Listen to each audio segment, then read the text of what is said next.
Your Coca-Cola bottler presents Claudia, based on the famous play and novels by Rose Franken. Brought to you transcribed Monday through Friday by your friendly neighbor who bottles Coca-Cola. Relax, and while you're listening, refresh yourself. Have a Coke. And now, Claudia. What are you doing? Hmm? I said, what are you doing? Reading. People send the silliest books to their friends in the hospital. Oh, you're reading. Oh, I'm reading. You didn't watch me dangle. I watched you the other day. You've got feet that dingle, dangle, dingle. Tingle. But you didn't watch me today. You know, I don't think you're taking me very seriously. I watched you today out of the corner of my eye. You're supposed to be over-dangling, I you know. said tingle. My foot went to sleep. I wasn't really dangling. I didn't think it was a first-rate performance. Oh. That's why I didn't give it my undivided attention. Say, did I tell you what Mrs. Fegan said this morning? Hmm? You know, I don't think you are paying much attention. Oh. I said, did I tell you what Mrs. Fegan said this morning? Mrs. Fegan? Who's Mrs. Fegan? Mrs. Fegan is the cleaning lady who does this room up every single morning. Oh, that Mrs. Fegan. Then you know what she said. Darling, I didn't know there was a Mrs. Fegan, so how could I know what she said? You are the most difficult man in the world to pay a compliment to. Now I am utterly confused. What is this all about? It's the trade last. A what? A trade last. Oh. You tell me something nice about me, and I'll tell you what Mrs. Fegan said. This sounds like a racket. Extortion, that's what it is. What did Mrs. Fegan say? Last. She did. What a very profound observation.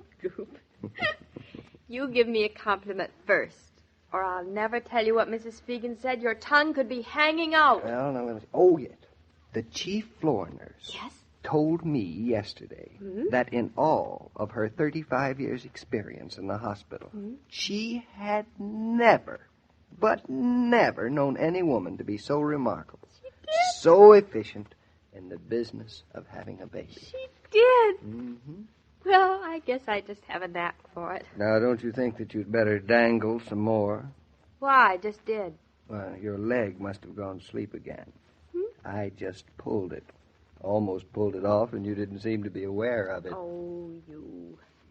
And the nurse didn't say those things. For that, I won't tell you what Mrs. Fegan said about you. Well, if the nurse didn't say it, I did. And I'm the fellow you get your best compliments from anyway. All right. Now my tongue is hanging out.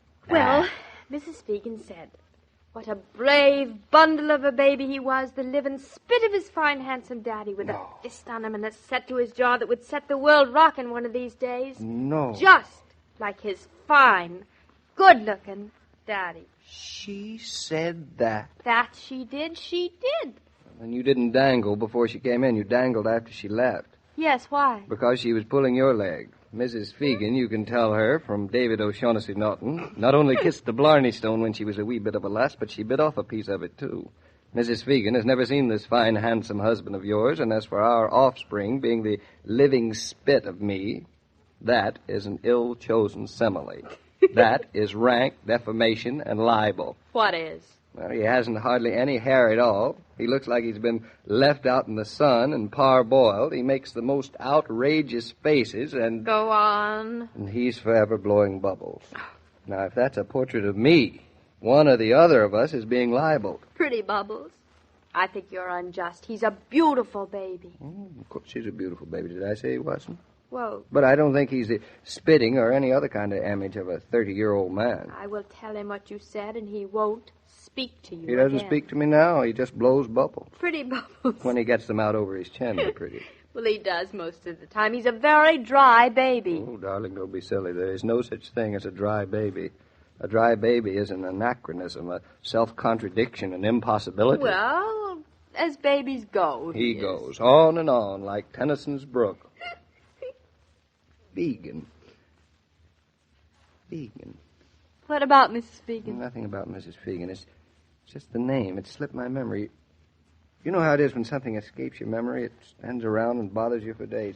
Where was that magazine I was looking at yesterday? It's under that pile on the lower shelf of the table. Here we are. I'd like to write this editor a letter. He's a bad journalist. You don't tell the story of a boy cutting down a cherry tree and not mention the name of George What Washington. in the world are you talking about? Vegan. Well, I don't get it, darling. The world has a short memory. Here it is, the Jarvis Bay right here. They even have a picture of it, and they don't mention the name of a man who did it. Did what? Flung an answer in the teeth of a power-hungry nation and let them know that one single freeborn man could declare personal war upon evil. Jarvis Bay, Jarvis Bay. The Jarvis Bay was a dirty little tramp cargo vessel. And? She slam-banged around the world carrying pig iron and tin pans and clothespins. Sounds like a floating department store. She was, sort of. Oh, yes. I forgot to mention it. Part of her cargo was heroes. Heroes? It's cargo? I don't get it. Yes, heroes. As in courage. Go on. Some mad men ran amok and war swept over the world. And the free people of the world were caught unaware and unprepared. And the free flow of the things they needed to live by became just a trickle.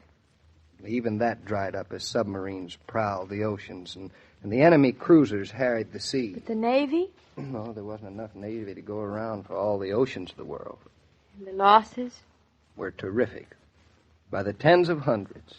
Ships and their cargoes and their men were sunk and lost. I remember. They armed them, didn't they? Yes, when they dug up a few guns to spare, they armed them. They put guns on them and sent them out, but it was like giving a boy a slingshot to go out and attack a machine gun. There was a boy named David who went forth with a slingshot. Miracles are memorable. You remember David's name, but the editor of this magazine, he had a short memory for names. There's a picture of the Jarvis Bay. Look at it. Those few glittering hours. Title they've put with it. Makes your blood ring. Those few glittering, deadly hours of action which rivet the eyes of all the world. It all started prosaically. 33 ships assembled in a harbor, and then the order to adventure without escort into the North Atlantic, where a German battleship harried the sea lanes and U-boats lurked beneath. There were too many prayers on men's lips in those days for all of them to be answered. On that November day in 1940, a German sea raider came coursing up over the horizon toward them. What happened? Well, the ships started to disperse in all directions to run for it. According to plan. But what happened next, no man had ever dared to plan or dream. You know, nothing can live within the withering firepower of a battleship. And the first shell struck them. A shell fragment tore through the wheelhouse. A man was killed. Where the captain's right arm hung, there was nothing. A few shreds of flesh. It had been ripped off. Makes me sick in the pit of my stomach to think about it. The captain finally gave the order to turn his ship. The only thing he could do. That was what he thought. The only thing he could do, and he gave the order to turn toward the battleship and attack. Attack? One glittering hour that riveted the eyes of all the world. What happened? What could only happen? This really occurred. It isn't out of a storybook. The Jarvis Bay was sunk. Then it was all... Then nothing... Oh, yes, a great deal was accomplished. Souls like the captain of the Jarvis Bay and his men are not easily quenched. 32 ships escaped over the horizon and out into the night to live and to bear their cargoes before the Jarvis Bay went down. And they didn't die in vain. Yeah. Dying isn't an easy business, no matter how good the reason.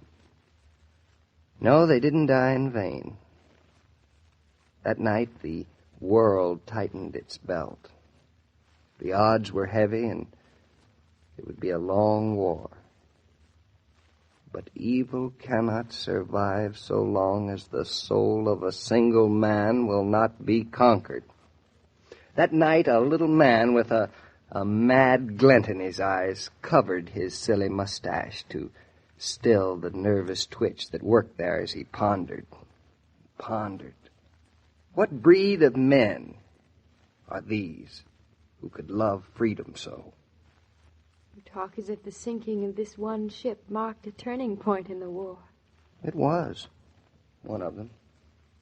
History, for so immense a thing, can turn on so small a point. The men who went down on the Jarvis Bay and men like them made it possible for us to continue to live in freedom, to bear the son we've just had in a democracy of free men, to know a respite in peace in the long struggle against oppression and evil. We owe these men too much, far too much, to allow their deeds and their names to slip away forgotten. Turn to page 2 in that magazine. There's a picture of a movie actress and her 6th husband. Now, the editor forgot to mention the name of the captain of the Jarvis Bay. But he didn't forget to spell out her 6 married names. No, look, they're all right there. 1, 2, 3, 4, 5, 6. It's a case of cockeyed values. What was the name of the captain of the Jarvis Bay, David? Fagan. No relation, I imagine, of your Mrs. Fagan, though she should be proud to share his name. Fogarty Fagan. Sounds like battle cry. Battle cry? It was just that. It was a battle cry. Fogarty Fagan. Captain Fogarty Fagan of the Jarvis Bay. It's a name to remember. When the working folks of the family discuss the office or plant or shop where they spend 8 hours a day, you'll probably hear them mention the Coke cooler every once in a while. Those friendly coolers have become a standby because they enable people to work refreshed. Why shouldn't you work refreshed at home? All you have to do is keep plenty of Coca-Cola on ice. Then you can reach for an ice-cold bottle after you've had a strenuous hour or two of housework. It's a mighty sensible idea. Try it. Say, Joe, tell me, do you ever take your children walking? Oh, surely I do. Well, tell me, how soon after they were born did you start? Almost immediately. Took them out walking in a, what do you call that thing? Perambulator. Oh, perambulator. You don't say. And you'd better practice on pushing one of those things, too, David. It's not quite as easy as it looks. Oh, now go on, Joe. Go on. It's a cinch, I know. All right. You can tell me tomorrow if it's a cinch. Tomorrow? Yes, because, David, that's when you'll find out. See you then. So long, Joe. Every day, Monday through Friday, Claudia comes to you transcribed with the best wishes of your friendly neighbor who bottles Coca-Cola. So listen again tomorrow at the same time. And now this is Joe King saying au revoir. And remember, whoever you are, whatever you do, wherever you may be, when you think of refreshment, think of Coca-Cola. For Coca-Cola makes any pause the pause that refreshes. And ice-cold Coca-Cola is everywhere. This broadcast of Claudia was supervised and directed by William Brown Meloney. And now, here's a word from your friendly neighbor.